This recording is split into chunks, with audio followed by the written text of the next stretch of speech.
Welcome to Nairobi, the headquarters of the British Peace Support Team Africa, the vanguard of the UK's efforts to aid peacekeeping across Africa.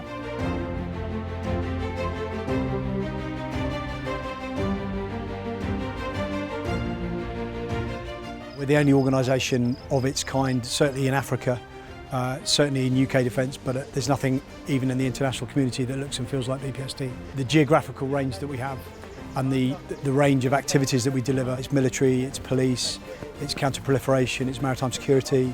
There's a whole raft of activities that we do that really nobody else does.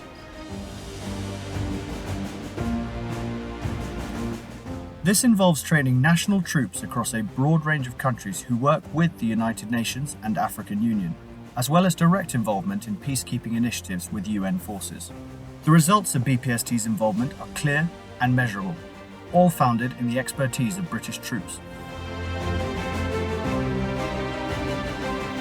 It's our British soldiers that come out here and deliver the training. I mean, I just set them up and point them in the right direction. It's them that come here, and it never ceases to amaze me just how good our soldiers are. They have an amazing ability to develop a rapport very quickly with whichever military it is. And the quality of the training that they deliver is absolutely first class. This course that we're running for these guys just now is the equivalent of the Army Team Medic course in the UK. That's a 2.5-day course which we take your normal soldier who's got no medical background other than Mat 3, and we take them to this standard. Because these guys have got no medical training at all, we'll give them a nice basic information to get them to a good level, and then over the next 3 or 4 days we'll take them through the Army Team Medic syllabus. The MDF in the DRC had a kinetic action that went quite badly wrong, not through fault of their own, 18 months ago. They sadly lost 6 soldiers.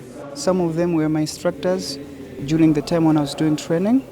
We had those heroes died in that situation, but they saved a lot of civilians' lives. And when I spoke to the commanding officer in the aftermath of that operation, although they sadly lost 6 soldiers, he stated to me that the training they had received in that instance from the Royal Gurkha Rifles saved his soldiers' lives. Training covers many diverse areas, combating all aspects of insurgency. The idea is to give them an inherent background in a skill set that they can use on a deployed operation. Initially, when we do something like this, it's like polishing our skills from one point to the other. We are very good at providing training, instructors, qualified folk from the United Kingdom that come out here. We have this ability to bring British soldiers out here and cascade the very good world-class training and capability and skills that we accrue. They don't do a lot of what we do here.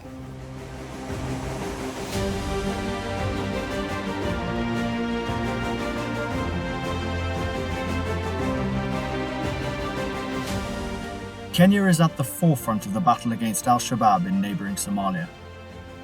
This initiative is characterised by the need for troops to understand how to deal with IEDs as well as direct attacks.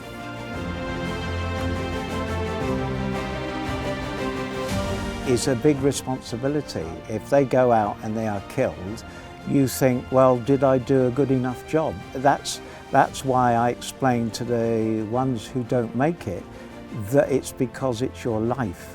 In this case, if you make that mistake for real, then you will die. And we can't afford not to then be strict and enforce the standards that we expect from you.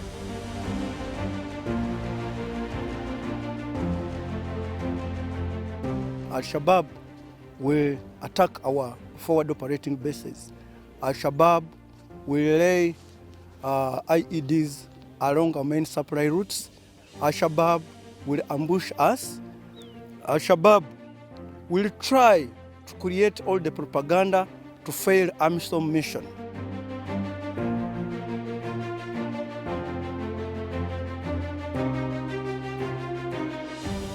BPST's role encompasses so much more than training active troops. The care of civilians in conflict and the empowerment of women, both in the armed forces and in the broader society, are of paramount importance. At the grassroots level, we see the women coming in strongly to advocate for peace. Look at the case of Liberia, look at the case of Sierra Leone. So it's very important if we can build the capability of the women so that we are able to harness that skill that just remains at the grassroots level. The UN has set some pretty stringent targets.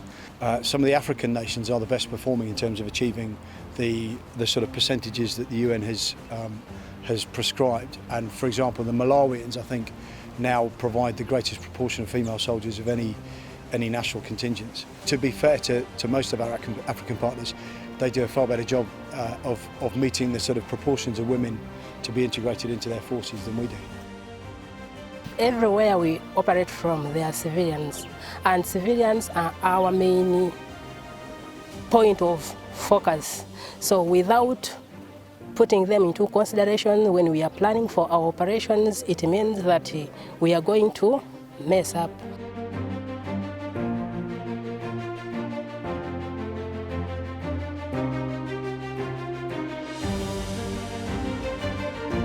We work in 15, 16, 17 countries. That number is increasing as we expand westwards. We are fairly unique, and I think that's recognised. And I think the demand for us is going up rather than down. That investment has allowed the security forces of all those nations to go into dangerous places and to fight more effectively. As well as that, our investment has also galvanised other nations to support. So we're delighted to work with our US colleagues. All of us need to work together to make sure that we are relevant and continue to be very relevant internationally. And I think, of course, the Army has a huge role to play in that. They really opened doors for me because it's a great way to open conversations with the President, with senior ministers and with others to talk about our security partnership.